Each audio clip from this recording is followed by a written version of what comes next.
This is TOS Television, your digital first Pan African news network. I am Adesu Al-Suyi, and this is Africa Now. The Suez Canal Authority on Monday said the huge container ship with roughly 20,000 containers on board and blocking Egypt's Suez Canal for nearly a week has been partially refloated. This raises hopes the busy waterway will soon be reopened for a big backlog of ships, clearing the way for an estimated $9.6 billion of goods being held up each day. Rescue workers from the authority and the Dutch company Smith Salvage used tugboats to pull out the rear of the ship from the canal. Alongside the tugs, dredgers have been digging out sand and mud from under the bow of the vessel.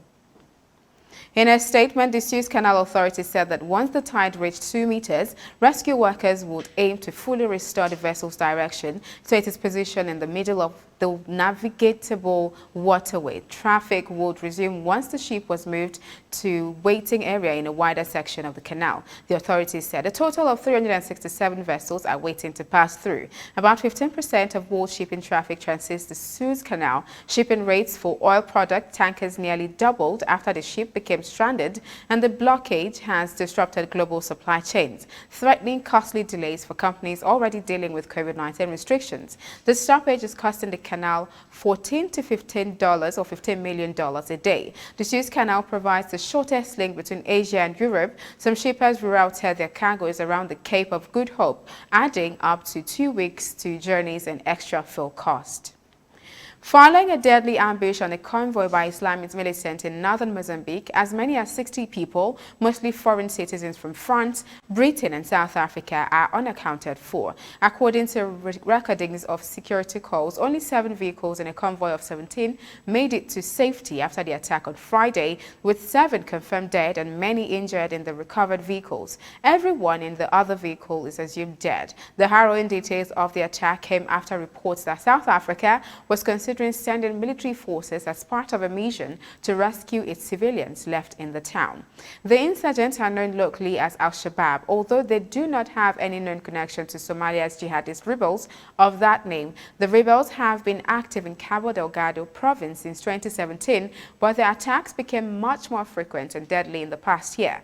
Meanwhile, on Sunday, families waited at a Mozambican port as boats arrived carrying people who had fled the ongoing violence.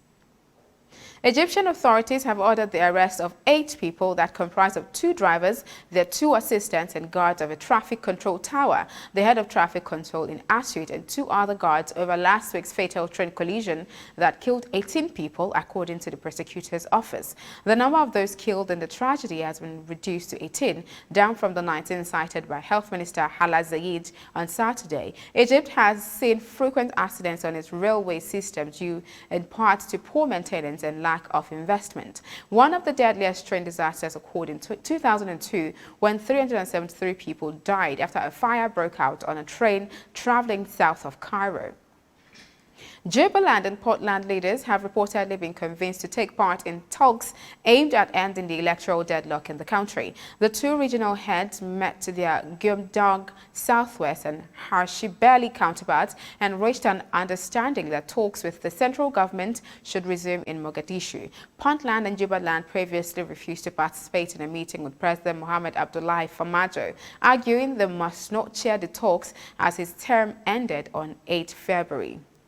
The Sudanese transitional government, represented by the head of the Sovereignty Council, Lieutenant General Abdel Fattah al-Burhan, and the South or Sudan People's Liberation Movement, North, on Sunday signed a declaration of principles that form the basis for resolving the conflict in Sudan. According to the text of the Declaration of Principles, it was agreed to work together to achieve the sovereignty, independence and territorial integrity of Sudan and to recognize the plurality of ethnicities, religions and cultures in the country and the need to achieve justice in the distribution of power and wealth among all the people and regions of Sudan, to eliminate the developmental, cultural and religious marginalization, bearing in mind the specificity of conflict areas. The agreement also seeks to separate religion and state. It says no religion shall be imposed on anyone and the state shall not adopt any official religion. The signed document states the agreement was signed with the SPLM North, a predominantly Christian rebel group that operates in the Nuba Mountains.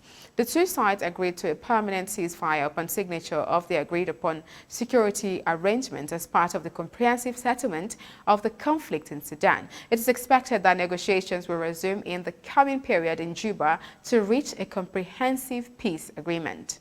This is your digital first Pan-African News Television, TOS TV. You're watching Africa Now. More stories on business and sports after the break. Do stay tuned.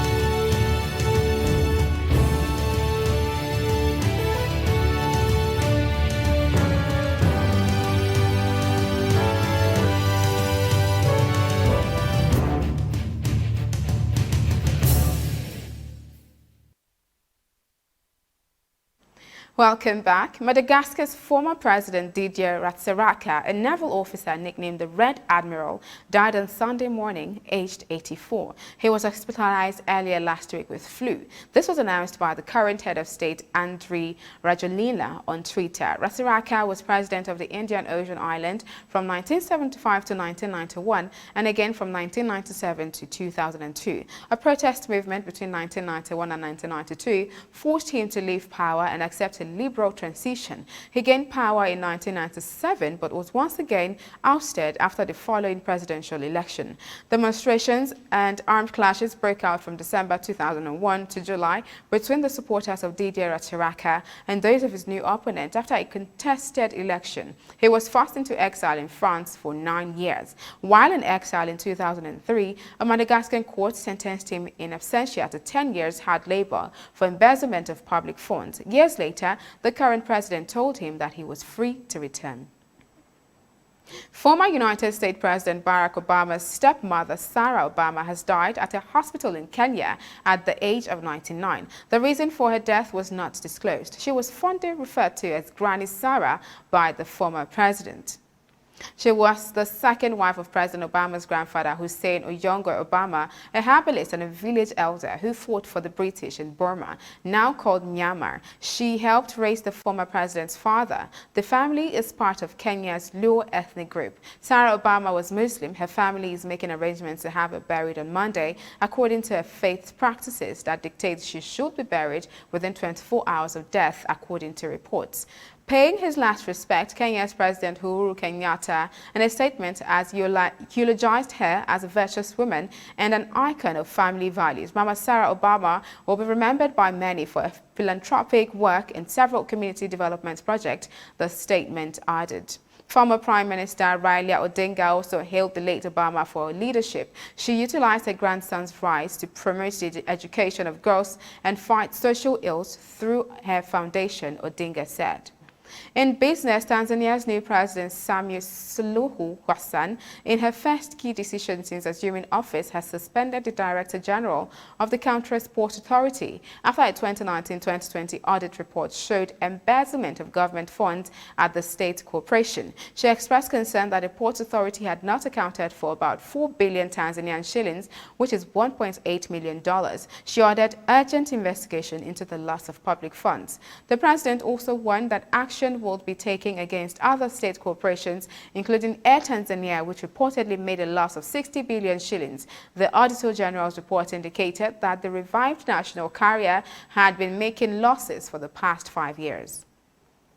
The Nairobi Securities Exchange reported a 109% increase in net profit in 2020. Its profit after tax increased to 164.9 million shillings at the end of last year from 80.2 million shillings in 2019, despite a 5% drop in revenue. The firm's revenue suffered due to a 3% drop in equity turnover. Income from trading shares fell to 356.8 million shillings in 2020. As a result, total revenue declined to 548 million shillings at the end of 2020. Due to the effect of the COVID-19 pandemic around the globe, foreign investors exited the NSE, leading to a net foreign outflow of 28.63 billion shillings in 2020. 2020. According to the exchange, improved performance in the past year resulted in 161.3 million shilling cash from operating activities.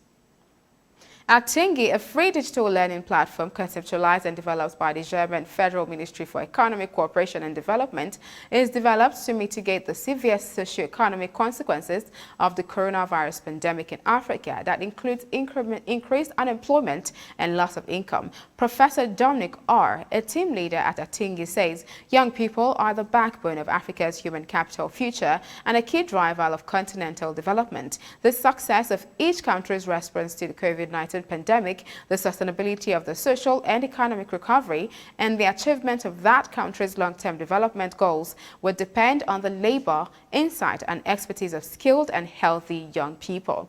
This comes after a World Bank survey earlier this year, which reported that by June 2020, 45% Nigerians had stopped working completely, with 17% in Uganda, 8% in Ethiopia, and 6% in Malawi. Unsurprisingly, it also notes that urban informal jobs, which make up about 80% of workers in Africa, have been hit hardest, and that urban jobs were lost in higher proportion than in rural areas due to the coronavirus pandemic. In sports, Sudan triumphed 2-0 over South Africa at the Al Hilal Stadium in Omdurman on Sunday to secure the first Total Africa Cup of Nations AFCON qualification since 2012 when they reached the quarter-finals. First half goals from Sefildin Maki and Mohamed Abdulrahman did the damage for Sudan. Half an hour into the game, Sudan scored their critical second, a stunning solo effort from Abdulrahman. It is the first time Sudan have qualified for an African Cup of Nations final since 2012, and only the third time since 1976 for the country that won the trophy in 1970. South Africa, however, will return to the drawing board in the wake of yet another disappointing campaign for the 1996 champions.